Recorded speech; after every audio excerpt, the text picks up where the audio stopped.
Alright, hello citizens of the Nigelverse. It's Nige here once again, and this is going to be another predictions video. It's time for monarchy to reign supreme because today is King and Queen of the Ring, live from Jeddah, Saudi Arabia. Just real quick before we begin, I know I've been kind of AWOL the past couple days. Wasn't really feeling too well the past couple days, but I am back and better than ever, like Eric Bischoff said. What we're gonna be doing is today and tomorrow is gonna have kind of a simple format. So today, this is gonna be up around 12, maybe 12:30, but hey, I'm shooting for 12. So this will be up at 12, and then Tales from Labyrinth is gonna be later on tonight because I missed it on Thursday, and then tomorrow we're gonna do our predictions for Double or Nothing, and then we'll do System Shock Radio later on tomorrow as well, and then Monday and Tuesday,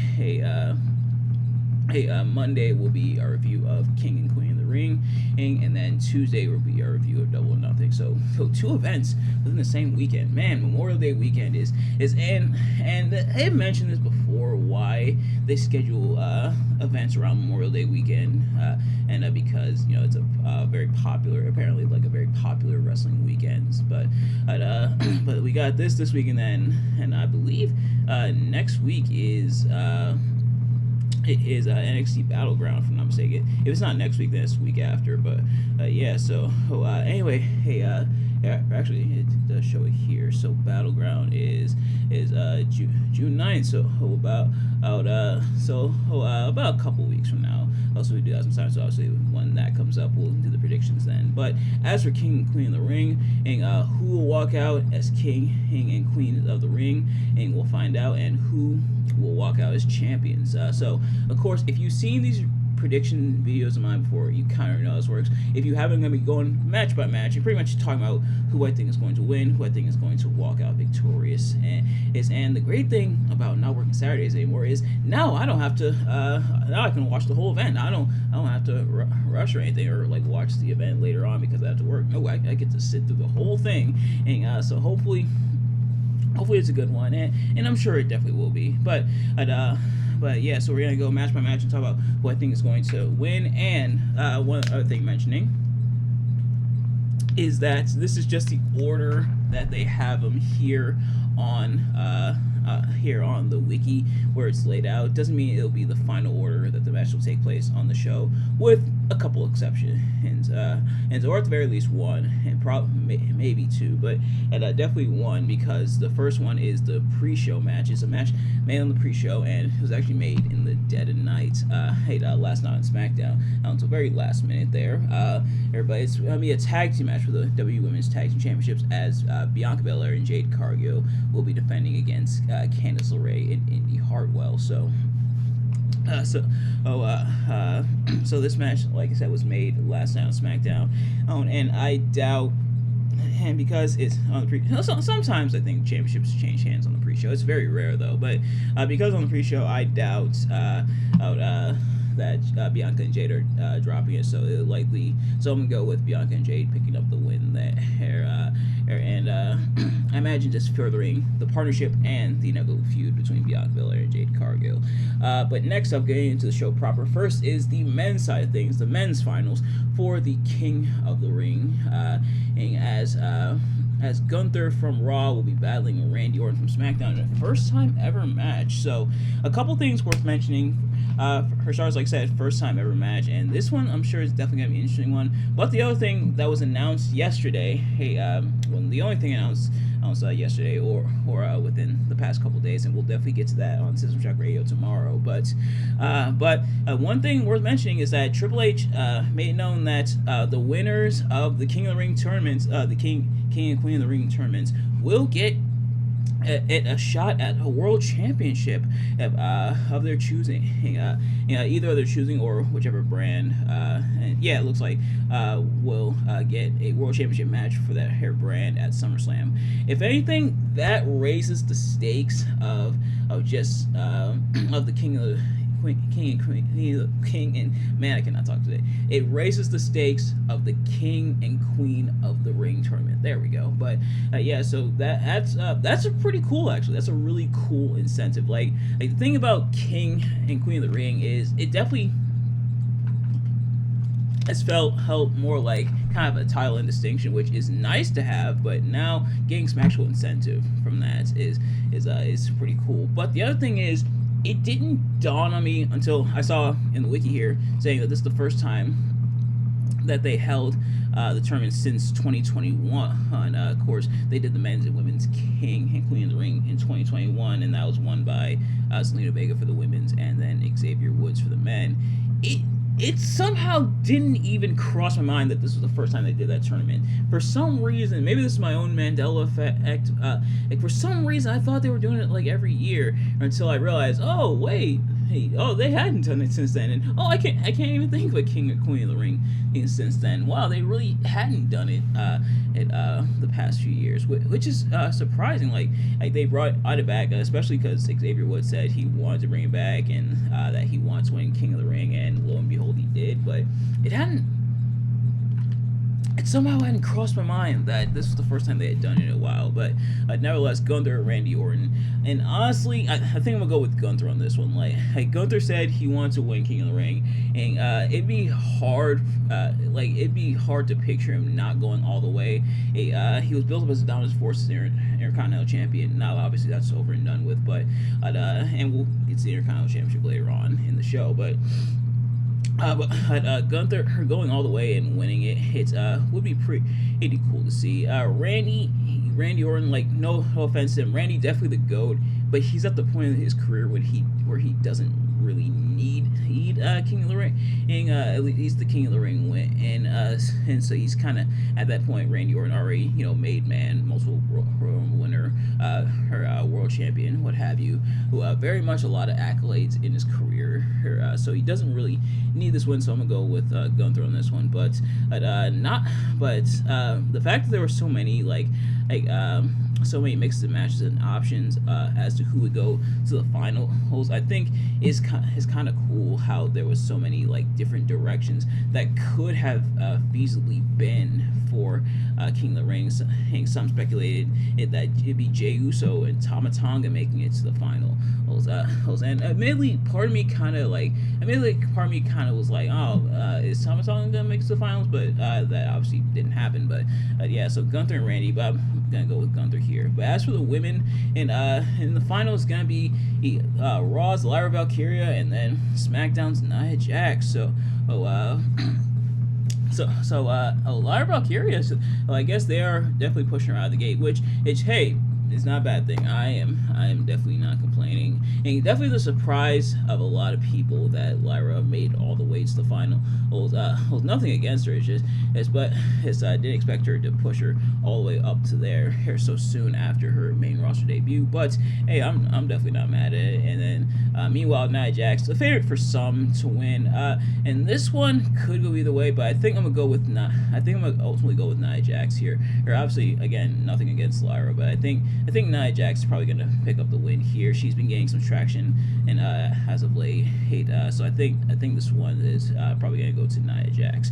But then next up for the Women's World Championship, Becky Lynch will be defending against Liv Morgan. The Liv Morgan Revenge Tour is continuing, and it's coming the cross path of Becky Lynch. It's cross the path of Becky Lynch is what I meant to say. But yeah, so. Liv Morgan, and I'm not sure if she's full on heel or at the very least a tweener at this point. Ain't time to go to the SmackDown Hotel to be sure. But yeah, so Liv Morgan definitely been getting a very sizable push towards championship since her return from injury and everything. I imagine this probably was going to be her versus Rhea, but obviously Rhea's injured, so Liv being pushed up. Being pushed up here to battle Becky Lynch, which hey, isn't a bad thing. And this one I could see either, but I think if Liv did win, and I don't think too many people would be mad at it. Yeah, so tweener status at this point. She's not full on heel just yet, but at the very least, tweener status. But I don't think too many people would be upset with Liv winning here. Liv has been doing some really solid character work, I would say. Hey, showing more for her aggressive side. Meanwhile, Becky obviously won the women's championship in the Battle Royal. If I'm not mistaken, I think that's how she won on the championship in the Battle Royal, and I forgot she last eliminated Liv Morgan, and which is why the wiki's here, because sometimes I forget points. I forgot she last eliminated Liv Morgan, which I think is really what kicked off this feud.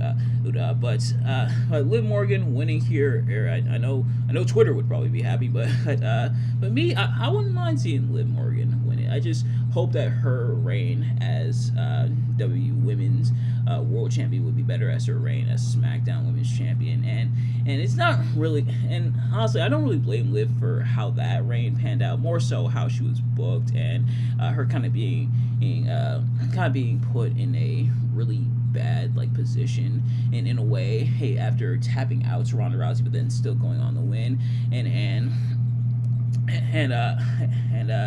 honestly, I'm not gonna go too much in detail about that, because honestly, that could probably will at some point be its own video. But Liv Morgan, I think, and call me crazy, I think I'm gonna go with Liv Morgan on this one. I think I'm gonna go with Liv Morgan on this one, picking up the win. So yeah, I'm gonna definitely go for Liv Morgan here. But next up, for the Intercontinental Championship, Sami Zayn will be defending against Chad Gable and Bronson Reed. So, Chad Gable, former mentor and friend to Sami Zayn, turned on Sami Zayn in his own hometown, ripping him right out of his wife's arms. Man, that is cold. But Chad Gable pretty much going on a massive heel run now, running down his fellow Alpha Academy teammates / now underlings. I guess Chad Gable sees them as kind of underlings, and they are kind of teasing the Otis might split from Alpha Academy after being ran down by Chad Gable. But that Chad Gable's gonna have opportunity to go against Sami here and recapture not recapture, but have another chance to fight for the Intercontinental Championship. Meanwhile, Bronson Reed, who kind of made his way into the title picture before WrestleMania by beating Sami Zayn, and has been calling Sami kind of like a fraud in a way. Hey, and Bronson Reed, he kind of getting himself involved here. So kind of a rare heel versus face dynamic for the championship here. As for who do I think is going to win this, honestly, while I don't think they're going to take it off of Sami just yet, this one could go any of the three ways. I would not be mad at any of these three guys winning it. Sami Zayn, obviously, hard to hate Sami Zayn, and imagine it would probably lead to Sami Zayn potentially dropping the title to someone else. Chad Gable has been on a roll as of late, and Bronson Reed, he definitely loved Bronson Reed as well, and him getting back in the limelight, him getting a little push as well is pretty cool. But I think I'm gonna ultimately, I think this one could go. Yeah, I think I'm gonna go with Sami Zayn on this one. I think I might go with Sami Zayn on this one. And then last, certainly not least, for just the Undisputed WWE Championship, not for the U.S. Championship like a lot of people feared, but just the WWE Championship, Cody Rhodes is going to be defending against, hence the social media megastar, Logan Paul. But so this came about after Logan Paul stepped up to challenge Cody Rhodes. At first, people thought it was going to be for both the WWE Championship and the United States Championship, but nope. Logan said he's just going after the WWE Championship, saying Cody hasn't earned a shot at the U.S. title. He's not entirely wrong, but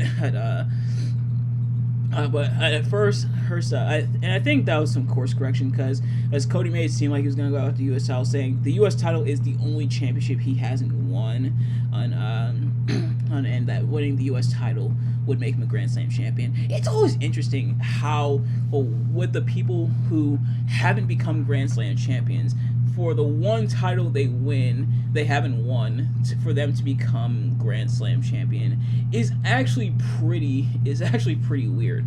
Or like, for example, Sheamus, he only needs to win the Intercontinental Championship to become a Grand Slam champion. Maybe that's who Sammy will drop it to. Who knows? Sheamus literally just needs that championship.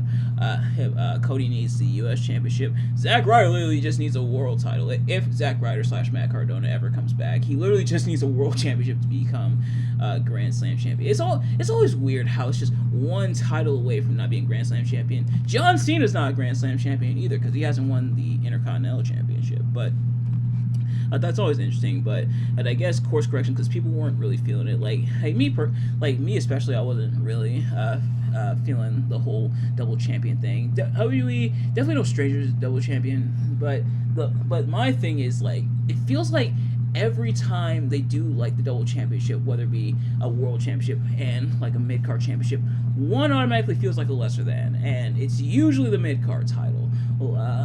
So it's like what's the point of them holding both championships if they're gonna win, if they're gonna lose one almost immediately after? And that's the other thing, they lose it almost immediately after. Like when Seth Rollins won the WWE Championship and then won the U.S. Championship from John Cena at SummerSlam in 2015 match I reviewed. If you haven't already, go check that out. He literally dropped it right after the John Cena at Night of Champions.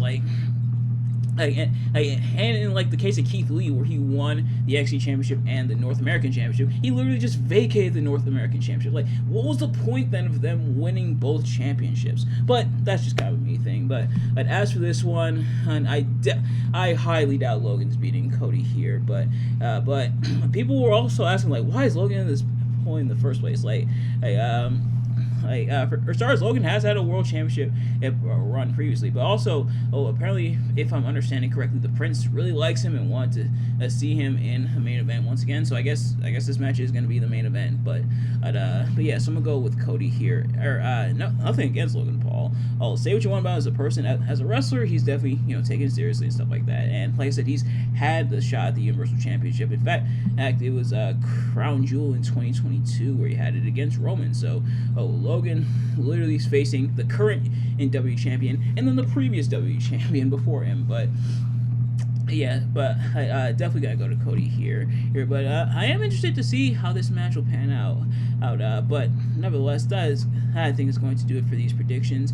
And as for my strong sweetest matches of the night, I think the strongest the strongest will probably be either the main event, the WWE Championship match, or that Intercontinental Championship match. That Intercontinental Championship match, I can tell, is going to be really good. For the weakest, maybe I'm not counting the pre-show because because I don't watch the pre-show, so that'd be kind of unfair. Or maybe the Queen of the Ring, but at least the Queen of the Ring got more time in this tournament than they did in 2021. And I remember the Queen of the Ring tournament in 2021 being embarrassingly short. So thankfully, they're getting a lot more this year. But let me know what you guys think in the comments. Thank you all so much for watching. I hope you enjoyed. If you did, please do me a favor, like, comment, and subscribe, and share with your friends. Turn on post notifications so you know every time I upload a video so you can see as soon as it drops. And let me know in the comments below your thoughts on my predictions and what are your predictions for the events. Thank you all so much for watching. I'll see you guys later. Peace.